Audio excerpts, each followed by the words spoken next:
Hello hello hello hello जी, नमस्कार। की हाल चाल, कैसे हैं आप मेरे शेरों और शेरनियों। आप सभी का बहुत बहुत स्वागत है वेदांतु महाराष्ट्र 11th और 12th में। और मैं हूं आपकी अपनी केमिस्ट्री एडुकेटर वंशिका श्रीवास्तव। तो मेरे प्यारे 11th क्लास के बच्चों जो कि विजय बैच में है, विजय सीरीज जो हमारा चल रहा था क्लास 11th वालों के लिए, तो मेरे को ना बहुत सारे कमेंट्स आए कि मैम आप ना हम लोग पे ध्यान नहीं दे रहे हो, आप तो हमारे लिए वीडियो ही नहीं बना रहे हो, कब आप हम लोग के लिए वीडियो लेके आओगे। तो देखो मैं तुम्हारे लिए लेके आई हूं आज स्ट्रक्चर ऑफ एटम का एकदम वन शॉट कंप्लीट रिवीजन। क्योंकि बेटा ये चैप्टर बहुत बड़ा है, ठीक है। अब इसमें बहुत सारे इंपॉर्टेंट कॉन्सेप्ट्स भी हैं, बहुत सारी थ्योरीज हैं एटम से रिलेटेड। क्योंकि स्ट्रक्चर ऑफ एटम मतलब तुम मानो कि यार केमिस्ट्री बोलते हैं कि यार केमिस्ट्री है, तो सबसे पहले दिमाग में क्या आता है? एटम्स, मॉलिक्यूल्स, रिएक्शंस, यही होता है ना। केमिस्ट्री जब भी केमिस्ट्री जब भी बोलते हैं तो हमारे दिमाग में क्या आता है? एटम्स हो गया, मॉलिक्यूल्स हो गया, केमिकल रिएक्शन हो गया, यही आता है ना। तो हम क्या पढ़ने वाले हैं आज के चैप्टर में? Structure of atom. एटम का स्ट्रक्चर क्या है, कहां से उसकी डिस्कवरी हुई, कैसे कैसे उसमें थ्योरीज आई, कौन कौन से साइंटिस्ट ने थ्योरीज दी थी, ये सारी चीजें अपन आज डिस्कस करने वाले हैं, ठीक है। तो अपना पेन और कॉपी साथ में लेके बैठ जाओ। शुरू करते हैं आपकी आज की अपनी शानदार वीडियो। सबसे पहले देखो बेटा कि हमको एटॉमिक स्ट्रक्चर क्यों पढ़ना है, क्यों हमको एटॉमिक स्ट्रक्चर पढ़ने की जरूरत आई। क्योंकि बेटा केमिस्ट्री में हम बहुत सारे केमिकल रिएक्शंस पढ़ते हैं, और केमिकल रिएक्शंस ऐसा तो है नहीं कि हम सीधे डायरेक्टली आंखों से देख रहे हैं कि यार केमिकल रिएक्शन हो रही है, ऐसा तो नहीं होता। कुछ ना कुछ अंदर, मैटर के अंदर भी कुछ ना कुछ ऐसे स्पीशीज, कुछ ना कुछ पार्टिकल्स होंगे जो कि रिएक्शन के लिए रिस्पॉन्सिबल होते हैं। अब वो कौन से पार्टिकल्स हैं ऐसे? दैट आर एटम्स, ठीक है। उनको क्या बोलते हैं? एटम्स बोलते हैं। तो यार सबसे पहली चीज तो ये फाउंडेशन ऑफ केमिस्ट्री है। स्ट्रक्चर ऑफ एटम, मैंने बोला ना कि यार जैसे हम केमिस्ट्री बोलते हैं तो हमको सबसे पहले दिमाग में क्या आता है? Atoms, molecules, chemical reaction. तो हमको एटम पढ़ना इसलिए भी जरूरी है क्योंकि बेटा ये फाउंडेशन ऑफ केमिस्ट्री है, ठीक है। हम इसमें बॉन्डिंग को बताते हैं, रिएक्टिविटी कैसे हो रही है, फिजिकल प्रॉपर्टीज कैसी हो रही, किस तरीके से दिखती हैं, ये सारी चीजें अपन किसमें पढ़ते हैं? केमिस्ट्री में। और अगर डीपर स्टडी करें तो ये कैसी चीजें, कैसा हो रहा है, कैसे पता चलेगा हमको कि रिएक्टिविटी कैसे हो रही है, प्रॉपर्टीज कैसे दिख रही हैं, ये सब हमको एटम के थ्रू पता चलेगा। समझ गए? ये हमको एटम के थ्रू पता चलेगा। इसके बाद जो हमारे रियल लाइफ में एप्लीकेशंस है, जैसे कि मैम न्यूक्लियर एनर्जी हो गया, स्पेक्ट्रोस्कोपी हो गया, मेडिकल इमेजिनिंग, सेमीकंडक्टर्स, इन सारी चीजों में बेटा एटम्स का तो बहुत इंपॉर्टेंट रोल, मतलब एटम का इंपॉर्टेंट रोल सभी जगह पे है। लेकिन इनके एप्लीकेशन में हम जनरली एटॉमिक स्ट्रक्चर, मतलब कैसे बना वो एटम, उसके अंदर क्या क्या चीजें हैं, सारी चीजें हम उसमें देखते हैं, ठीक है।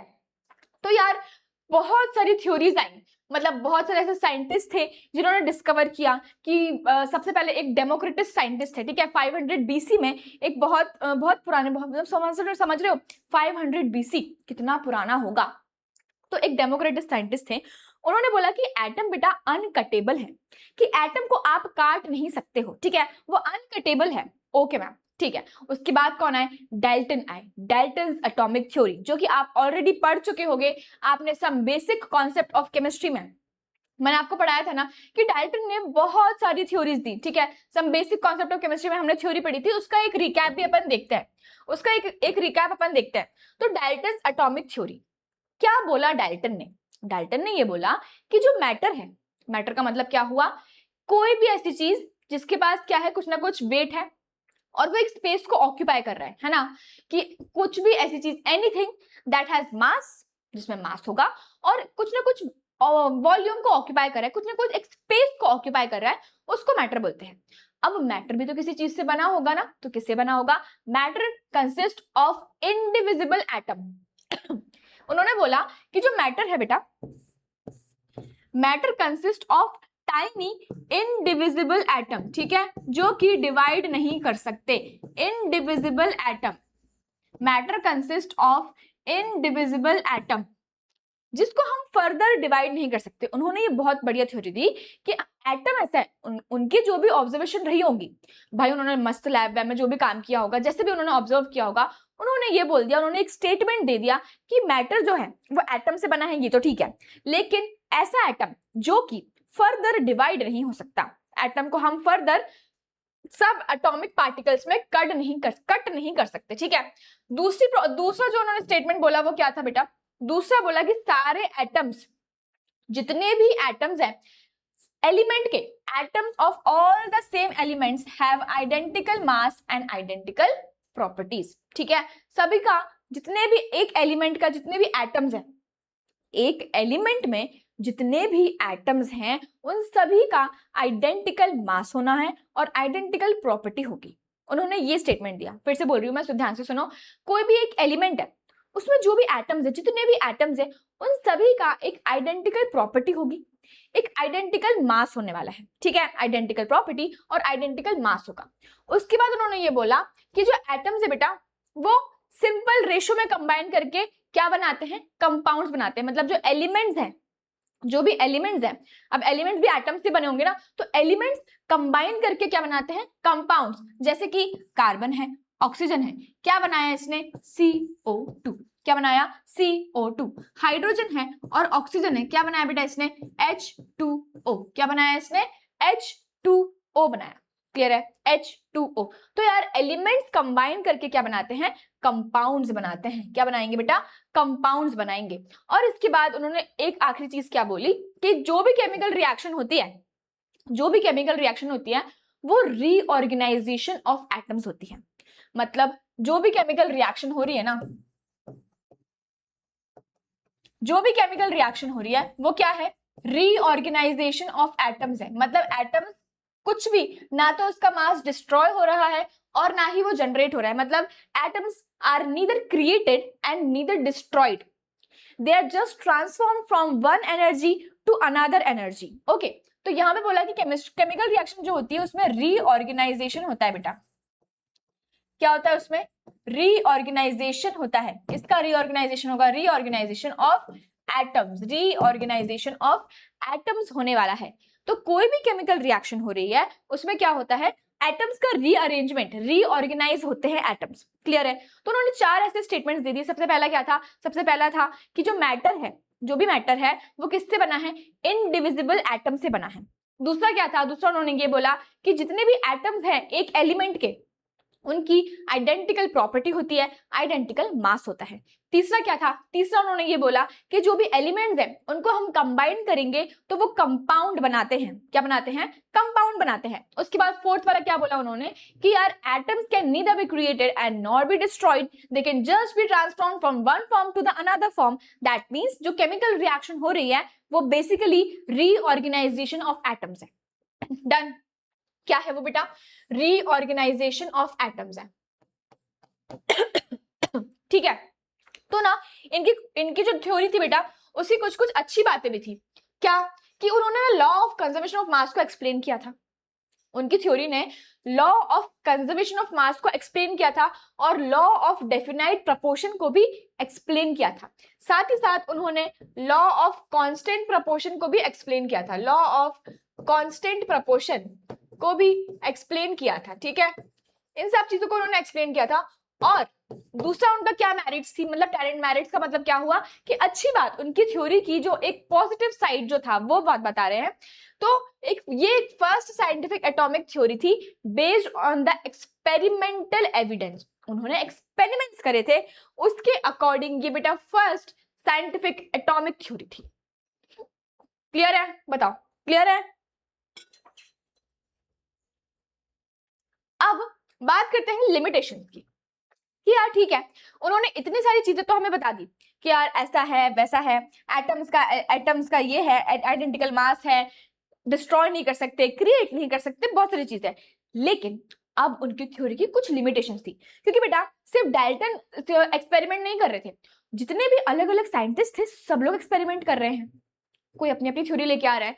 तो क्या हुआ कि यार डाल्टन से भी स्ट्रॉन्ग एक थ्योरी आई और भी सारे साइंटिस्ट की थ्योरीज आई, तो डाल्टन की थ्योरी दब गई, क्योंकि डाल्टन की थ्योरी उसको प्रूफ नहीं कर पा रही थी, उसको क्या डिफेंड नहीं कर पा रही थी, इसलिए लिमिटेशंस आ गई कुछ। क्या, सबसे पहले देखो, डाल्टन ने ये बोला कि यार एटम्स को हम फर्दर डिवाइड नहीं कर सकते, लेकिन आज के टाइम पे अपन क्या पढ़ रहे हैं, बताओ तुम मुझे बताओ, इलेक्ट्रॉन, न्यूट्रॉन, प्रोटॉन पढ़ रहे हैं ना। तो एटम्स के अंदर भी हम सब डिवाइड कर दिया, सब डिवाइडेड चीजें हो गई, that is electron, proton and neutron. ठीक है, तो उनकी लिमिटेशन क्या थी बेटा कि एटम्स आर नॉट डिविजिबल, उन्होंने ये बोला था क्या बोला कि एटम्स ना नॉट मतलब डिविजिबल नहीं है, मतलब कि सब एटॉमिक पार्टिकल्स में डिवाइड नहीं कर सकते, लेकिन ये तो एग्जिस्ट कर रहा है। इलेक्ट्रॉन्स, प्रोटॉन्स, न्यूट्रॉन्स, ये क्या है, ये क्या है, ये वो सब एटॉमिक पार्टिकल हो गए ना, मतलब एटम को फर्दर डिवाइड भी किया जा सकता है। तो उनकी ये वाली थ्योरी फेल हो गई, समझ में आ गया, ये थ्योरी फेल हो गई। इसके बाद आइसोटोप्स, आइसोटोप्स जो होते हैं बेटा, isotopes prove that atoms of the same element can differ in the mass. Isotopes क्या होते हैं, आइसोटोप्स होते हैं बेटा जिनका एटॉमिक नंबर सेम होता है बट मासेस डिफरेंट होते हैं। एग्जांपल, मैंने लिया कार्बन और एक और कार्बन, ठीक है, मैंने लिया कार्बन और एक और कार्बन, तो यहाँ पे बेटा कार्बन का एटॉमिक नंबर क्या है मैम 6 है, यहाँ पे भी 6 है, लेकिन इनका मास क्या है, डिफरेंट है, इसका 12, इसका 13। ये क्या है, आइसोटोप्स हो गए, क्या हो गए ये आइसोटोप्स।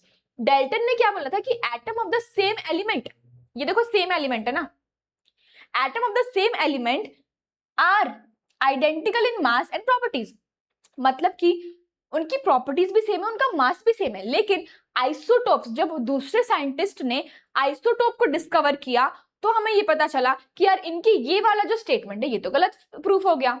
इन्होंने ये बोला था कि जो atoms of the same element है ना उसके सिर्फ आइडेंटिकल मास हो सकता है सेम और आइडेंटिकल प्रॉपर्टीज होंगी सेम, लेकिन यहाँ पे जब आइसोटोप्स की डिस्कवरी हुई तो हमें क्या पता चला कि यार ऐसे एलिमेंट भी एग्जिस्ट करते हैं जिनका एटॉमिक नंबर क्या होगा, सेम होगा, बट मास डिफरेंट होने वाला है, ठीक है, मासेस क्या हो जाएंगे, डिफरेंट हो जाएंगे, ठीक है। इसके बाद उन्होंने इलेक्ट्रिकल न्यूट्रलिटी को नहीं एक्सप्लेन किया था कि एटम इलेक्ट्रिकली न्यूट्रल कैसे है, क्योंकि यार एटम मतलब अगर मान लो चार्ज है तो कौन सा चार्ज है, कितना चार्ज है, कैसा चार्ज है, और अगर वो न्यूट्रल है तो अगर उस पर वो न्यूट्रल है तो फिर बॉन्ड कैसे बना रहे हैं, मतलब बहुत सारे क्वेश्चंस आ गए थे उनकी थ्योरी पे, ठीक है। तो उन्होंने ये नहीं एक्सप्लेन कर पाया कि यार जो एटम है बेटा वो इलेक्ट्रिकली न्यूट्रल कैसे है, इलेक्ट्रिकल नेचर जो है एटम का वो एक्सप्लेन नहीं कर पाए थे, क्लियर है, ठीक है। अब इसके बाद और भी सारी थ्योरीज आई, इसके बाद और भी सारी थ्योरीज आई और हमें ये पता चला कि एटम को सब डिवाइड कर सकते हैं, किसमें, इलेक्ट्रॉन में, प्रोटॉन में और न्यूट्रॉन में। एटम को हम सब डिवाइड कर सकते हैं, किसमें, इलेक्ट्रॉन में, प्रोटॉन में और न्यूट्रॉन में सब डिविजन कर सकते हैं। तो जो इलेक्ट्रॉन की डिस्कवरी थी उसको किसने डिस्कवर किया था, जे थॉमसन ने किया था 1897 में, ठीक है। किसके थ्रू, एक कैथोड रे एक्सपेरिमेंट था जो हम आगे देखने वाले हैं, उसके थ्रू उन्होंने क्या किया था, इलेक्ट्रॉन की डिस्कवरी करी थी, और इलेक्ट्रॉन का चार्ज जो है बेटा वो कितना आया था, -1.6 इंटू 10 की पावर -19 कूलम, ठीक है, और उसका मास कितना आया था, उसका मास आया 9.1 इंटू 10 की पावर -31 kgs। ये आपको याद रखना है क्योंकि ये कभी कभी एग्जाम में पूछ लिया जाता है, ठीक है, और इस पे क्वेश्चंस भी बनते हैं। इसके बाद हम बात करते हैं अगर प्रोटॉन की, तो प्रोटॉन की डिस्कवरी किसने करी थी, गोल्डस्टीन ने। प्रोटॉन की डिस्कवरी किसने करी थी, गोल्डस्टीन ने 1886 में एनोड रे एक्सपेरिमेंट से, और इसका सेम चार्ज है और मास अलग है। जो प्रोटॉन है बेटा उसका चार्ज क्या है, देखो चार्ज पॉजिटिव है, प्रोटॉन पॉजिटिव है ना, तो देखो ये पॉजिटिव चार्ज है, उसका न्यूमेरिकल वैल्यू सेम है 1.6 इंटू 10 की पावर -19, मास कितना है 1.67 इंटू 10 की पावर -27 kgs, ठीक है। इसके बाद बात करते हैं न्यूट्रॉन की। न्यूट्रॉन जो है वो किसने किया था, चैडविक ने 1932 में, और यहाँ पे बेरिलियम का बॉम्बार्डमेंट करके क्या किया था, एक्सपेरिमेंट किया था, और चार्ज क्या बेटा, न्यूट्रल चार्ज है, क्या है, न्यूट्रल चार्ज है, और 1.675 इंटू 10 की पावर -27 kgs उसका मास है, क्लियर है, ठीक है। तो एक फैक्ट की बात यह है कि जो इलेक्ट्रॉन है, the electron is 1837 times lighter than the proton. समझ रहे हो कि जो इलेक्ट्रॉन है बेटा वो कितना हल्का है, 1837 टाइम्स हल्का है प्रोटॉन से, और most atomic mass comes from the nucleus. इसीलिए जो न्यूक्लियस पे हम बोलते हैं ना मास नंबर कैसे कैलकुलेट करते हैं बेटा, अभी अपन आगे पढ़ेंगे, अगर मास नंबर कैसे कैलकुलेट करते हो बेटा, न्यूट्रॉन प्लस प्रोटॉन, कितने न्यूट्रॉन है और कितने प्रोटॉन है, वहां से आप मास नंबर को कैलकुलेट कर सकते हो, ठीक है। तो आपको अगर आपको इसका स्क्रीनशॉट लेना है तो आप ले सकते हो, क्योंकि ना ये बहुत इंपॉर्टेंट है, चार्ज और मास, ठीक है। तो हमने देख लिया कि एटम्स को भी ना सब एटॉमिक पार्टिकल्स में डिवाइड कर दिया गया था, एटम्स को भी सब एटॉमिक पार्टिकल्स में क्या किया गया था, डिवाइड कर दिया गया था। अब कैथोड रे एक्सपेरिमेंट, ठीक है, कैथोड रे एक्सपेरिमेंट किसने किया था, देखो प्रोटॉन डिस्कवरी करी थी किसने, गोल्डस्टीन ने। देखो क्या हुआ था, उन्होंने एक कैथोड ट्यूब लिया, कैथोड का एक ट्यूब लिया, ठीक है, और यहाँ पे वैक्यूम लगा हुआ था। अब उस सील्ड ट्यूब में एक कैथोड रे पास करी, ठीक है, क्या पास करी, एक रे पास करी जो कि कैथोड से एनोड की तरफ जाती है। ऑब्जर्वेशन ये आया कि वो जो रे है बेटा वो कैथोड से एनोड की तरफ जा रही है, समझ गए, कैथोड से एनोड की तरफ जा रही है, स्ट्रेट लाइन में ट्रैवल कर रही है, ठीक है। जब भी उसके पास में इलेक्ट्रिक फील्ड या मैग्नेटिक फील्ड लेके आ रहे हैं तो वो डिफ्लेक्ट कर रही है। यार जब भी उसके पास में हम क्या लेके आ रहे हैं, उसके पास में कोई भी इलेक्ट्रिक फील्ड या मैग्नेटिक फील्ड लेके आते हैं तो इसका मतलब वो डिफ्लेक्ट कर रही है, ठीक है। तो इसका हमने क्या निकाला कि यार वो क्या है, नेगेटिवली चार्ज्ड है, ठीक है। इसके बाद हमने क्या देखा कि इंडिपेंडेंट है किसके, इलेक्ट्रोड मटेरियल एंड जो भी गैसेस यूज है उसके इंडिपेंडेंट है, ओके। और यहाँ पे हमारा कंक्लूजन क्या निकला, जो कैथोड रेज है ना बेटा, they are the stream of electrons, ठीक है। उससे हमें क्या पता चल गया यार, मैंने स्टार्टिंग में क्या बोला कि जो आपका कैथोड रे एक्सपेरिमेंट है वो बेटा वो जे थॉमसन ने किया था, ठीक है, गोल्डस्टीन ने नहीं किया था, जे थॉमसन ने किया था, जे थॉमसन ने ये कैथोड रे वाला एक्सपेरिमेंट किया था। देखो यहाँ पे कैथोड रे ट्यूब वाला, ठीक है, उन्होंने बताया था कि इलेक्ट्रॉन्स कैसे हमको दिखे, कैसे उन्होंने बताया कि इलेक्ट्रॉन्स कैसे उन्होंने डिस्कवर करे, ठीक है। तो एक कैथोड रे पास करी जो कि कैथोड से एनोड की तरफ जा रही थी। उसके बाद दूसरी चीज क्या, एक स्ट्रेट लाइन में जा रही थी। जब भी उनके पास एक इलेक्ट्रिक और मैग्नेटिक फील्ड लेके आए तो वो क्या हो रही है, डिफ्लेक्ट हो रही है। क्या हो रही है बेटा, डिफ्लेक्ट हो रही है, मतलब नेगेटिवली चार्ज्ड है। अगर डिफ्लेक्ट हो रही है तो क्या है, नेगेटिवली चार्ज्ड है, ठीक है। और वो क्या है, इंडिपेंडेंट है किसके, इलेक्ट्रोड मटेरियल के, इससे हमें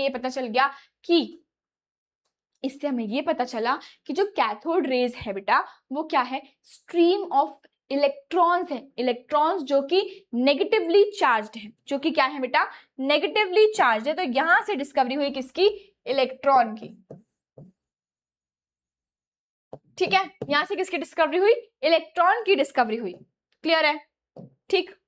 अब आया थॉमसन प्लम पुडिंग मॉडल। उन्होंने एक मॉडल सजेस्ट किया, ठीक है, एक मॉडल सजेस्ट किया कि एटम का जो स्ट्रक्चर है वो कैसा है।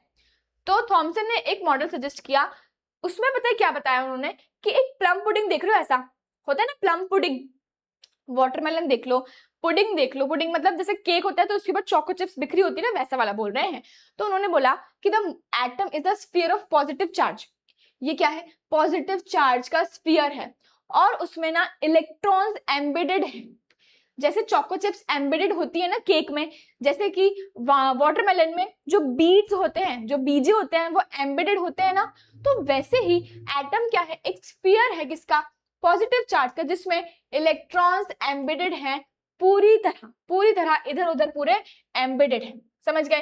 तो इसको हम वाटरमेलन मॉडल भी बोलते हैं, वाटरमेलन मॉडल, ठीक है, वाटरमेलन मॉडल या थॉमसन मॉडल या प्लम पुडिंग मॉडल, ये सबके नाम है, ठीक है। अब इसके मेरिट्स क्या थे, इसके एडवांटेजेस देखो क्या थे। जो फर्स्ट मॉडल था, एक फर्स्ट मॉडल था जिसने सब एटॉमिक का कुछ पार्ट बताया। ये फर्स्ट मॉडल था जिसने क्या बताया कि यार ठीक है, जो आपका एटम है उसके अंदर भी सब एटॉमिक पार्टिकल्स है वो कैसे रह रहे हैं, ये फर्स्ट थ्योरी थी, ठीक है, ये फर्स्ट मॉडल था जिसने बताया कि सब एटॉमिक पार्टिकल्स कैसे कैसे अरेंज्ड है, कैसे कैसे रह रहे हैं। उसके बाद इसने एक्सप्लेन किया बेटा ओवरऑल इलेक्ट्रिकल न्यूट्रलिटी, क्योंकि यार एटम है तो न्यूट्रल तो होगा, पॉजिटिव भी होगा नेगेटिव भी होगा। तो इस वाली थ्योरी ने बताया कि यार एटम क्या है, पॉजिटिवली चार्ज है और उसमें इलेक्ट्रॉन्स ऐसे ऐसे एम्बेडेड है। इलेक्ट्रॉन्स क्या है, देखो ऐसे ऐसे एम्बेडेड है। तो पॉजिटिव और नेगेटिव दोनों चीजों की बात करी, चार्जेस पॉजिटिव भी है और नेगेटिव भी है, तो दोनों चार्जेस की बात करी, ठीक है, इस वाली थ्योरी ने। लेकिन लेकिन जो एक बहुत बहुत बड़े साइंटिस्ट थे, रुदरफोर्ड साइंटिस्ट, उन्होंने ना एक स्कैटरिंग एक्सपेरिमेंट किया था, एक अल्फा रे स्कैटरिंग एक्सपेरिमेंट किया था। उसको ये थ्योरी एक्सप्लेन नहीं कर पाई, उसको ये थ्योरी एक्सप्लेन नहीं कर पाई। इन्होंने हमको न्यूक्लियस का कोई भी कॉन्सेप्ट नहीं दिया कि यार, उन्होंने ये बोल दिया कि पॉजिटिव चार्ज है और नेगेटिव चार्ज है। इन्होंने बस ये बोला कि पॉजिटिव चार्ज है और नेगेटिव चार्ज है, लेकिन उन्होंने ये नहीं बताया हमको कि यार इसमें न्यूक्लियस भी तो होता है, एटम के अंदर न्यूक्लियस भी तो होता है, तो वो कहाँ है? वो तो इस मॉडल ने बताया नहीं हमको, ठीक है। तो वो यहाँ पे फेल हो गई और एटम की स्टेबिलिटी पे भी फेल हो गई। जो एटम की एटम कैसे स्टेबल है यार, कैसे स्टेबल है एटम? तो उस पे भी ये थ्योरी क्या हो गई, फेल हो गई कि एटम स्टेबल कैसे भाई, वो हमारे स्पेस में रह कैसे रहा है, कैसे स्टेबल है, क्या क्या है उसकी स्टेबिलिटी का रीजन? तो वो सब ये चीजें एक्सप्लेन नहीं कर पाई, ठीक है, वो सब ये चीजें एक्सप्लेन नहीं कर पाई। और फाइनली हमारे पास आया रुदरफोर्ड अल्फा स्कैटरिंग एक्सपेरिमेंट 1911 में, ठीक है। रुदरफोर्ड ने एक बहुत ही बढ़िया सा एक्सपेरिमेंट किया। मैं आपको यहाँ पे उसका डायग्राम बना के बताती हूँ। उन्होंने क्या किया बेटा, एक लेड बॉक्स लिया, उन्होंने क्या किया, एक लेड का बॉक्स लिया ऐसे करके, और उसमें क्या किया, उसके अंदर रखा एक रेडियो एक्टिव एलिमेंट, ठीक है।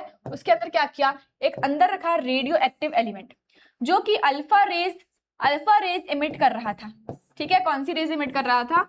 अल्फा रेज को इमिट कर रहा था। इसके सामने उन्होंने एक स्लिट लगाई, उन्होंने क्या किया, एक स्लिट लगाई जिसके थ्रू ये अल्फा रेज पास करेगी, जिसके थ्रू यहाँ पे बीच में ऐसे अल्फा रेज पास करेगी ऐसे करके। कहां पे जाएगी ये अल्फा रे? एक गोल्ड फॉइल लगाई बेटा, एक गोल्ड फॉइल लगाई ऐसे करके, ये गोल्ड फॉइल है, ठीक है। ये क्या है बेटा, एक गोल्ड फॉइल है, यहाँ एक गोल्ड फॉइल लगाई और यहाँ पे लगाई एक क्या, एक लेयर, किसकी? जिंक सल्फाइड की लेयर बनाई, जो हमें लेयर लगाई जो हमें बताएगा कि यार जो अल्फा पार्टिकल स्कैटर हुए हैं वो कहाँ हुए हैं, ठीक है। क्योंकि उसका डिफ्लेक्शन जो भी है वो इस रे पे आएगा, इस वाला जो ये भी आपका है जिंक सल्फाइड की लेयर है, इस पे आने वाला है, ठीक है। अब जब उन्होंने ये एक्सपेरिमेंट चालू किया, अल्फा रे पास हुआ, गोल्ड फॉइल से टकराई, हमने ये देखा कि यार ये तो यहाँ पे एकदम स्ट्रेट लाइन में क्या हो रही है, स्कैटर हो रही है, ऐसे स्कैटर हो रही है। कुछ रेज ऐसे स्कैटर हो रही है, कुछ रेज बेटा डिफ्लेक्ट कर रही हैं ऐसे, कुछ रेज क्या कर रही हैं, स्मॉल एंगल्स पे अलग अलग डिफ्लेक्ट कर रही हैं। कुछ मतलब 12,000 में से एक रे ऐसी है जो कि वापस जा रही है, 12,000 में से एक रे ऐसी है जो कि वापस जा रही है, एक रे ऐसी है जो कि वापस जा रही है, ठीक है। क्या देखा उन्होंने, फिर से बता रही हूं मैं कि यार अल्फा जो रे है वो स्ट्रेट तो आई, लेकिन जैसे ही गोल्ड फॉइल से टकराई बेटा, जैसे ही गोल्ड फॉइल से टकराई तो क्या हुआ, स्कैटर हो गई ऐसा। ये देखो, ये स्कैटर हो गई ऐसा, ये स्कैटर हो गई है, ठीक है। क्या हो गई, स्कैटर। कुछ रेज जो है वो डिफ्लेक्ट हो गई, ठीक है, डिफ्लेक्ट हो गई। कहां पे, ऐसे ऐसे इधर उधर अलग अलग एंगल्स पे डिफ्लेक्ट हो गई, अलग अलग एंगल्स पे क्या हो गई, डिफ्लेक्ट हो गई। और कुछ रेज जो ऐसी है बेटा जो कि 12,000 में से सिर्फ एक रे ऐसी है जो कि वापस 180 डिग्री एंगल पे वापस चली गई, 180 डिग्री एंगल पे वापस चली गई। समझ में आ गया? ये था उनका अल्फा रे का एक्सपेरिमेंट का सेटअप, अल्फा रे एक्सपेरिमेंट का सेटअप, ठीक है। यहां देखो, ऑब्जर्व क्या किया, ऑब्जर्व ये किया कि जो मोस्ट रेज है वो स्ट्रेट पास हो गई, ठीक है। कुछ डिफ्लेक्ट हो गई, एंगल अलग अलग डिफ्लेक्ट हो गई, कुछ मतलब इतनी हजार पार्टिकल्स में से बेटा एक ऐसी रे थी जो वापस बाउंस बैक चली गई, वापस बाउंस बैक हो गई। तो इससे इन्होंने कंक्लूजन क्या निकाला, इन्होंने ये कंक्लूजन निकाला कि जो बेटा एटम है, जो एटम है it is mostly empty space. क्या है, एटम ना मोस्टली खाली है, जो एटम है बेटा वो मोस्टली क्या है, खाली है, ठीक है। दूसरा क्या था, positive charge concentrated in a tiny nucleus. क्योंकि यार अगर वो एक रे वापस जा रही है, अगर वो एक रे क्या कर रही है, वापस जा रही है, तो हम कुछ तो हमको ऐसे समझ में आएगा कि यार बीच में कुछ तो प्रेजेंट है, कुछ तो ऐसी चीज प्रेजेंट है जिससे वो रे टकरा के वापस जा रही है, ठीक है। तो यहां से डिस्कवरी हुई किसकी, न्यूक्लियस की। यहां से किसकी डिस्कवरी हुई बेटा, न्यूक्लियस की। तो न्यूक्लियस ये डिस्कवर किया कि न्यूक्लियस क्या है, डेंस है और मैसिव है, ठीक है। मतलब भले छोटा सा होगा और एटम का ये स्पेस पूरा खाली होगा, इलेक्ट्रॉन्स इसके अराउंड रिवॉल्व कर रहे हैं, ठीक। इसके साथ साथ उन्होंने क्या बोला, ये पूरा स्पेस खाली है, ठीक है। और क्या उन्होंने चीज बोली, और उन्होंने ये चीज बोली बेटा कि जो एटम के बीच में एक बहुत डेंस चीज है, दैट इज न्यूक्लियस। एटम के बीच में एक डेंस चीज है, दैट इज न्यूक्लियस। समझ गए, दैट इज न्यूक्लियस। ओके, तो ये था रुदरफोर्ड का क्या, अल्फा स्कैटरिंग का एक्सपेरिमेंट। उन्होंने एक और एक्सपेरिमेंट किया था, दैट इज रुदरफोर्ड्स न्यूक्लियर मॉडल, ठीक है। रुदरफोर्ड का न्यूक्लियर मॉडल, उन्होंने क्या न्यूक्लियस का एक मॉडल दिया, क्या, dense positively charge nucleus at the centre of the atom. Atom ये है, उसके सेंटर में एक डेंस चार्ज्ड पार्टिकल है, दैट इज न्यूक्लियस। उसके बाद इलेक्ट्रॉन्स जो है बेटा, दे revolve around the orbit. Electrons जो है वो अराउंड द ऑर्बिट क्या कर रहे हैं, रिवॉल्व कर रहे हैं। मोस्ट ऑफ द एटम जो है वो क्या है, एम्प्टी है, ठीक है। और nucleus contain nearly all the mass, जितना भी मास है वो सेंटर पे जाके बस गया है, किसमें, एटम में। और सेंटर क्या है, न्यूक्लियस है। सेंटर क्या है, न्यूक्लियस है। तो एटम का जितना भी मास है वो सेंटर पे जाके बस गया है, तो उसको बोलेंगे क्या, न्यूक्लियस। इसको बोल दिया उन्होंने क्या, ये वाला जो बीच वाला पार्ट है, मासिव डेंस पार्ट, इसको बोल दिया न्यूक्लियस है, ठीक है। लेकिन अब क्या हुआ, ऐसा तो है नहीं कि रुदरफोर्ड ने एक्सप्लेन किया तो भाई वो तो एकदम महान बन गए, एकदम सही हो गया उनका।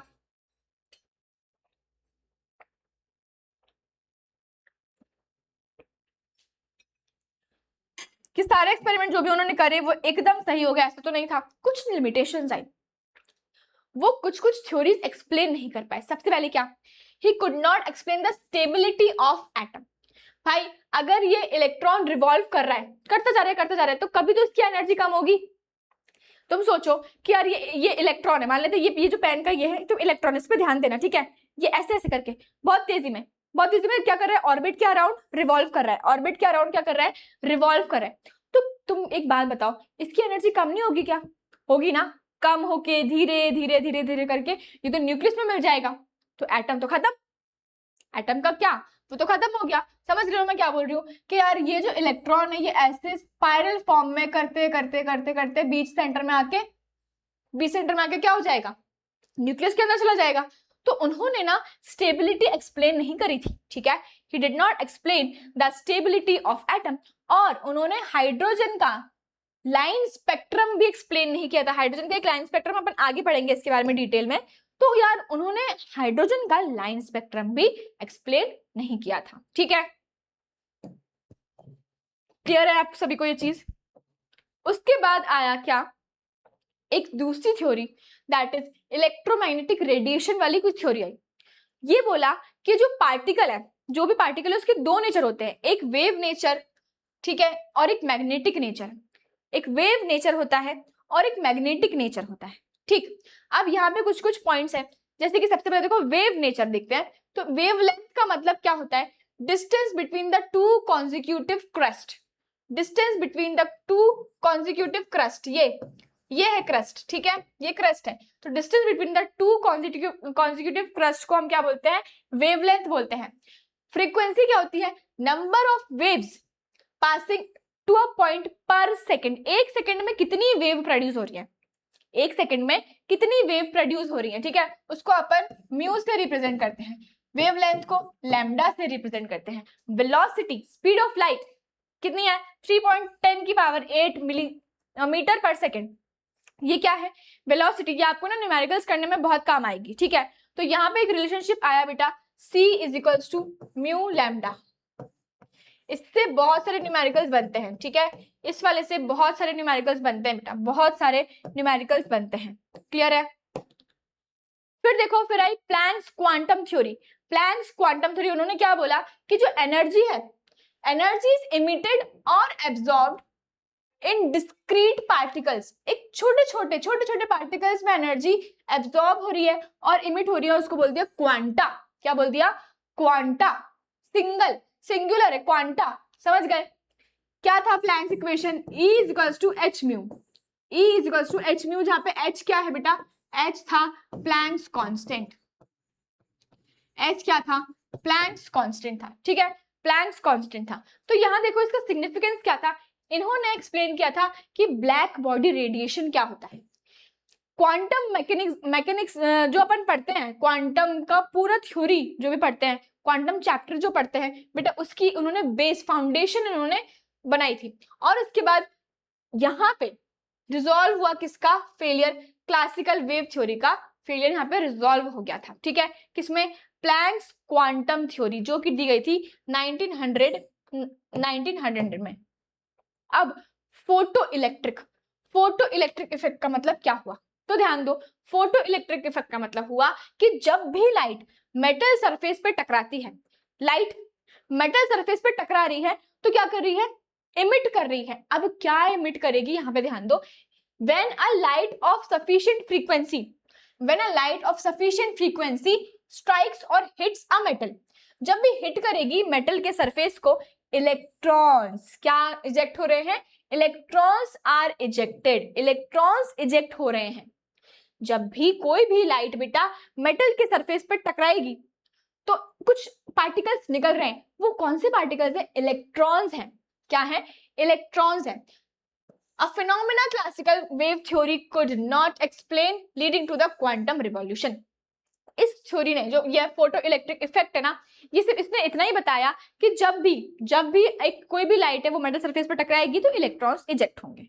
इसने कुछ और चीज नहीं बताई कि यार कि क्लासिकल वेव थ्योरी या फिर कुछ भी क्वांटम रिवॉल्यूशन, इसके बारे में कुछ एक्सप्लेन नहीं कर पाया। अब देखो यहाँ पे क्या क्या ऑब्जर्वेशन थे, यहाँ देखो, फोटोन हिट सरफेस, जो फोटोन है मतलब जो लाइट के पार्टिकल्स है बेटा वो सरफेस पे हिट करते हैं, सही है। इलेक्ट्रॉन्स एब्जॉर्ब्स एनर्जी, इलेक्ट्रॉन्स फिर क्या होता है, जैसे लाइट के पार्टिकल्स हिट कर रहे हैं, इलेक्ट्रॉन्स क्या हो रहे हैं, इमिट हो रहे हैं और काइनेटिक एनर्जी जनरेट हो रही है। यहाँ पे ऑब्जर्वेशंस पता है क्या क्या थे, कि जो भी इजेक्ट हो रहे हैं ना इलेक्ट्रॉन्स, वो बहुत इंस्टेंटेनियस है, जैसे लाइट ने हिट किया तुरंत इलेक्ट्रॉन्स इजेक्ट होंगे, ठीक है, तुरंत इलेक्ट्रॉन्स इजेक्ट होंगे।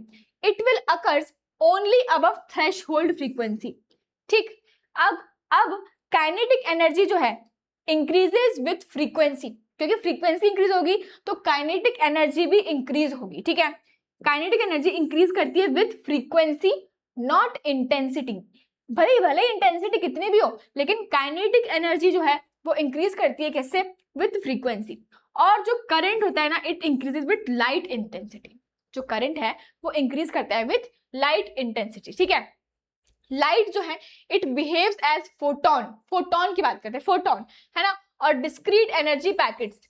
देखो कौन सी यहाँ पे था, E इज इक्वल्स टू, जो हमने पढ़ा था E is equals to H में, है ना, जहाँ पे H क्या है, प्लैंक्स कांस्टेंट। तो ये इंपॉर्टेंट है बेटा, किसके लिए, न्यूमेरिकल्स वगैरह के लिए बहुत इंपॉर्टेंट है। अब इसकी एप्लीकेशन कहाँ पे, देखो सोलार सेल्स में यूज होता है, फोटो डायोड्स में यूज होता है, उसके बाद नाइट विजन के जो कैमरास होते हैं उसमें यूज होता है, ऑटोमेटिक डोर्स उसमें ये चीज यूज होती है। आपने देखा होगा ना ऑटोमेटिक डोर्स होता है, ऑटोमेटिक डोर्स कहाँ देखे आपने, बताओ, मेट्रोज में देखे होंगे या फिर ट्रेन में देखे होंगे ना, ऑटोमेटिक अपने आप खुल जाता है अपने आप, मॉल में देखा होगा।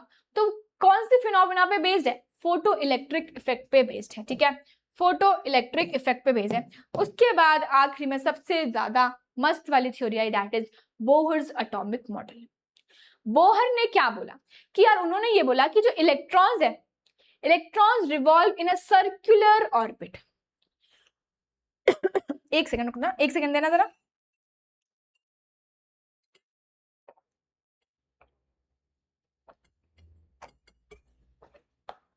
उन्होंने ये बोला कि जो इलेक्ट्रॉन्स है बेटा वो सर्कुलर ऑर्बिट में रिवॉल्व कर रहे हैं, सर्कुलर ऑर्बिट में रिवॉल्व कर रहे हैं, और ये फिक्स्ड है, ये फिक्स्ड ऑर्बिट है।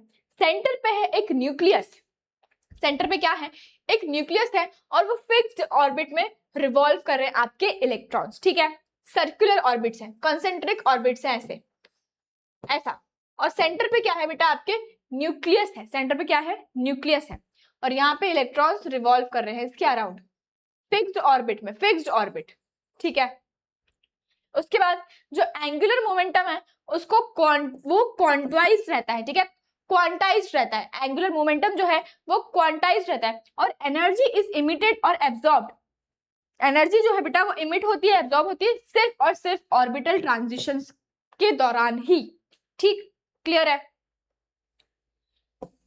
अब यहाँ पे कुछ ना कुछ लिमिटेशंस भी थी, बोहर मॉडल की कुछ लिमिटेशंस भी थी और कुछ बहुत बढ़िया उनकी बातें थी। सबसे पहले उन्होंने एक्सप्लेन किया था हाइड्रोजन के स्पेक्ट्रम को, बहुत अच्छे से एक्सप्लेन कर दिया था। स्पेक्ट्रल लाइंस की पोजीशन को भी उन्होंने अच्छे से एक्सप्लेन किया था। जो एनर्जी क्वांटाइज हो रही है उसको भी उन्होंने एक्सप्लेन किया था, ठीक है। इसके बाद लेकिन लिमिटेशंस क्या क्या थी, बोहर मॉडल की लिमिटेशंस क्या क्या थी, कि उन्होंने जीमन और स्टार्क इफेक्ट को एक्सप्लेन नहीं किया था, आगे पढ़ेंगे, ठीक है, क्या होता है।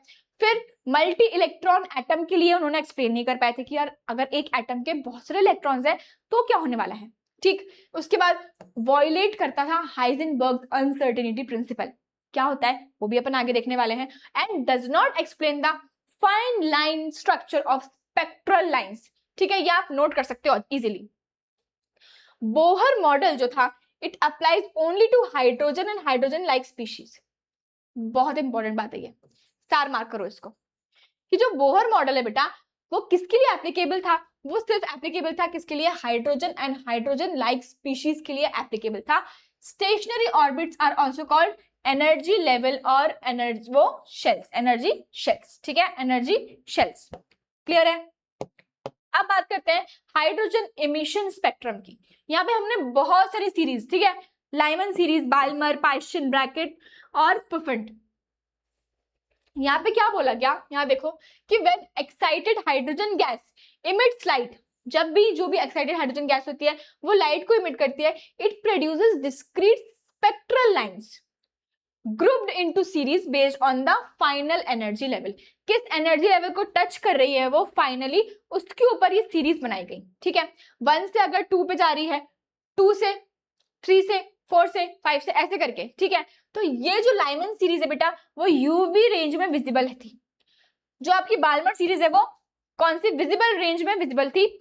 पैशन सीरीज ये सारी IR इंफ्रारेड रीजन में विजिबल होती है, ठीक है, इंफ्रारेड रीजन में विजिबल होती है। उसके बाद आया de Broglie's nature, de Broglie's theory, wave nature of matter. जो मैटर है वेव नेचर का होता है, ये बहुत इंपॉर्टेंट, इसका फॉर्मूला लिख लो यहाँ पे, lambda is equals to H upon mv, lambda is equals to H upon mv, ठीक है, H अपॉन mv। ऑल जो जितने भी मैटर है बेटा, जितने भी मैटर है they exhibit wave particle duality, wave nature के होते हैं, ठीक है, वेव नेचर के होते हैं। इसकी न्यूमेरिकल्स अलग से अपन करेंगे, बहुत सारे न्यूमेरिकल्स करने वाले हैं तो उसकी टेंशन ना लो। की सिग्निफिकेंस क्या है इसका, देखो, it is the basis of electron microscopy, it is the basis of electron microscopy. It has explained quantized orbits in the Bohr model and it links particle momentum to the wavelength, ठीक है। Important चीज क्या है, important चीज ये है कि lambda is equals to H upon mv, यहाँ से आप डी ब्रॉगलीज वेवलेंथ निकाल सकते हो, ये डी ब्रॉगलीज क्या है, वेवलेंथ है। अब यहाँ देखो Heisenberg's uncertainty principle, Heisenberg uncertainty principle क्या बोलता है कि it is impossible to calculate simultaneously the exact position and exact momentum of a sub atomic particle. मतलब क्या हुआ कि यार कोई भी पार्टिकल है उसका जो भी पोजीशन है और उसका जो भी मोमेंटम है, जितनी स्पीड, मोमेंटम और जो पोजीशन है वो एग्जैक्टली कैलकुलेट नहीं कर सकते, क्योंकि बेटा वो फिक्स नहीं है, रैंडमली मूव कर रहा है, इधर से उधर, इधर से उधर, इधर से उधर, ऐसे। तो एक सब एटॉमिक पार्टिकल का ना पोजीशन और मोमेंटम हम कैलकुलेट नहीं कर सकते हैं।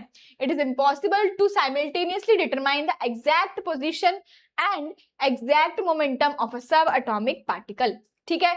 ये था इसका mathematical expression, lambda x into lambda sorry del x into del p H upon 4 pi, ठीक है, जहां पे x क्या रिप्रेजेंट करता है, uncertainty in the position represent कर रहा है, P momentum, uncertainty in the momentum represent कर रहा है, ठीक है। अब इसकी सिग्निफिकेंस क्या थी बेटा, इसकी सिग्निफिकेंस क्या थी, यहाँ देखो, rules out well defined electron path and orbit, ठीक। यहाँ पे बताया कि यार जो इलेक्ट्रॉन्स है वो ऑर्बिट में तो है लेकिन यार वो फिक्स नहीं है, वो एकदम रैंडमली मूव कर रहे हैं, कहीं पे भी उनका ऐसा, मतलब ऑर्बिट में रैंडमली मूव कर रहे हैं। अगर मैंने ऐसे बनाया तो इलेक्ट्रॉन मुझे कहीं पे भी दिखेगा, अभी कहीं पे भी दिख सकता है, रैंडमली मूव कर रहे हैं, ठीक है। It is applicable only to the microscopic particles, it is applicable only to the microscopic particles and leads to the concept of orbitals. Orbitals का कॉन्सेप्ट आया इसके बाद, ठीक है, ऑर्बिटल्स का कॉन्सेप्ट आया। ये जो अपन बोल रहे थे ना कि ऑर्बिट में है इलेक्ट्रॉन, इसने, इस थ्योरी ने मना कर दिया कि ऑर्बिट में नहीं है, क्योंकि यार ऑर्बिट में तो ये तो फिक्स पोजीशन बता सकता था ना, लेकिन इस थ्योरी ने क्या बोला कि फिक्स पोजीशन नहीं बता सकते, तो ऑर्बिट वाला कॉन्सेप्ट क्या हो गया, रूल आउट हो गया। ठीक है, समझ गए। उसके बाद आया बेटा क्वांटम नंबर। क्या आया, क्वांटम नंबर। क्वांटम नंबर क्या होता है, क्वांटम नंबर ना एक तो यूनिक नंबर्स है which describes the state of the electron. भाई जो इलेक्ट्रॉन है उसकी स्पेक्स डिसाइड करता है, मतलब आपको डिफाइन करता है, कैसा रहता है, कहाँ रहता है, क्या डिफाइन करता है इलेक्ट्रॉन, वो सब चीजें बताता है। सबसे पहला प्रिंसिपल क्वांटम नंबर, ये हमें क्या बताता है, शेल साइज और एनर्जी ऑफ द इलेक्ट्रॉन बताता है। इलेक्ट्रॉन का साइज क्या है, उसका शेल क्या है, वो हमको कौन बताता है, प्रिंसिपल क्वांटम नंबर, जो कि n से रिप्रेजेंटेड करता है, n से रिप्रेजेंट है। अगर हम एज़ोमुथल क्वांटम नंबर की बात करें तो ये हमें सबशेल बताता है। क्या बताता है, सबशेल या फिर शेप बताता है, शेप बताता है। Magnetic quantum number, magnetic quantum number क्या बताता है बेटा, ऑर्बिटल या फिर ओरिएंटेशन बताता है कि यार किस तरीके से अरेंज्ड है इलेक्ट्रॉन, जो है वो किस तरीके से अरेंज्ड है, वो हमें क्या बताएगा, ये मैग्नेटिक क्वांटम नंबर बताता है। ठीक है, -L2 + L, अपन इसको क्या कर सकते हैं, न्यूमेरिकल वैल्यू में लिख सकते हैं। और स्पिन क्वांटम नंबर क्या बताता है कि स्पिन कैसी है इलेक्ट्रॉन की, स्पिन कैसी है। ठीक है, स्पिन क्या है इलेक्ट्रॉन की, क्लियर है, ठीक, अच्छे समझ में आ गया।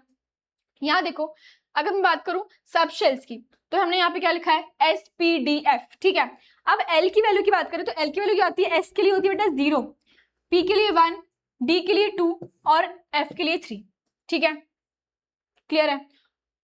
अगर ऑर्बिटल्स की बात करें, अगर ऑर्बिटल्स की बात करें तो S क्या है, देखो 1, ये P 3 ऑर्बिटल है, D में 5 ऑर्बिटल है, F में 7 ऑर्बिटल्स है, F में 7 ऑर्बिटल्स है। अगर मैं इलेक्ट्रॉन की बात करूं तो इलेक्ट्रॉन कैसे कैलकुलेट कर सकते हैं, 2n², ये फॉर्मूला होता है इलेक्ट्रॉन को कैलकुलेट करने का। तो मैक्सिमम इलेक्ट्रॉन्स S में कितने आ सकते हैं, 2 यार, P में 6, D में 10 और F में 14 इलेक्ट्रॉन्स आ सकते हैं, 14 इलेक्ट्रॉन्स आ सकते हैं। ठीक है, तो आप ये नोट कर लेना अपनी कॉपी में, बहुत इंपॉर्टेंट है।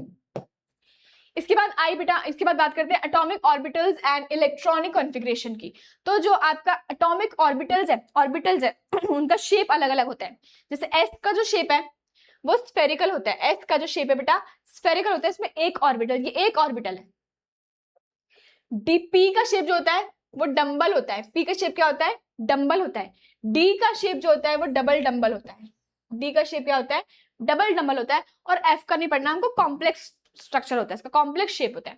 अब यहाँ पे ना जो इलेक्ट्रॉनिक कॉन्फ़िगरेशन, हम कोई भी एलिमेंट का इलेक्ट्रॉनिक कॉन्फ़िगरेशन लिखते हैं ना, कैसे उसको नंबर, कैसे उसमें कितने इलेक्ट्रॉन से कैसे रिप्रेजेंट करेंगे, तो सबसे पहला है बेटा ऑफ बॉ प्रिंसिपल।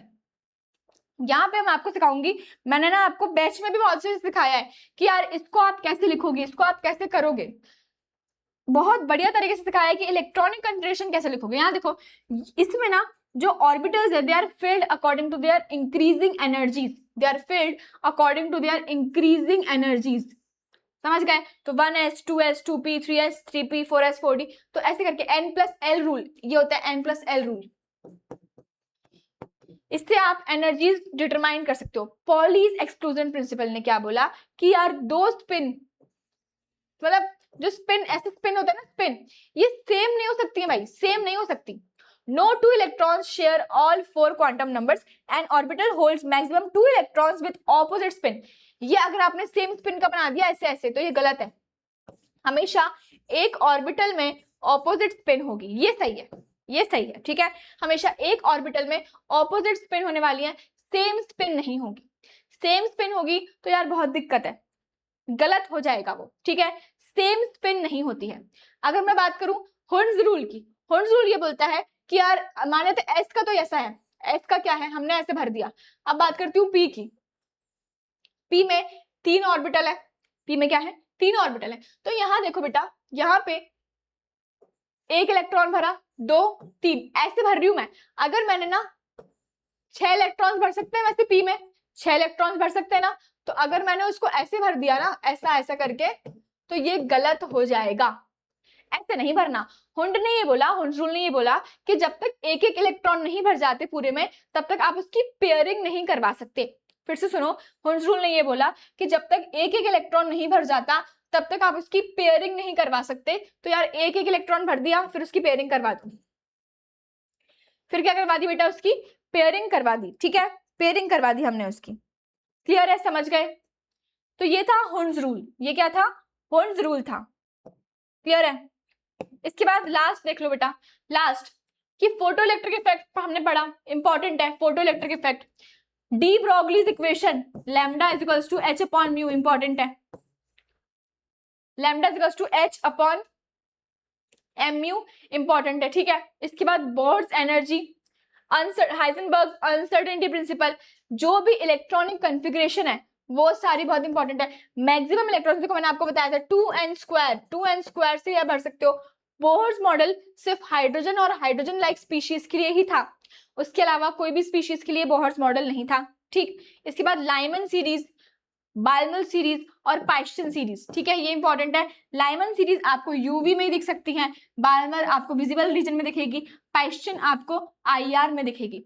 ये ना एक क्विक बोल सकते हैं, एक क्विक और रैपिड रिवीजन था कि अगर आपने स्ट्रक्चर ऑफ एटम अच्छे से पढ़ा हुआ है, आपने सारी क्लासेस अटेंड करी हैं स्ट्रक्चर ऑफ एटम की, तो आपको ये वाला जो डिटेल, मतलब ये वाला जो हमने वन शॉट किया ना अभी, आपको अच्छे से समझ में आ जाएगा, बहुत अच्छे से समझ में आएगा, क्योंकि हमने ना एकदम डिटेल्ड में उस सारी चीजें कवर करी हैं।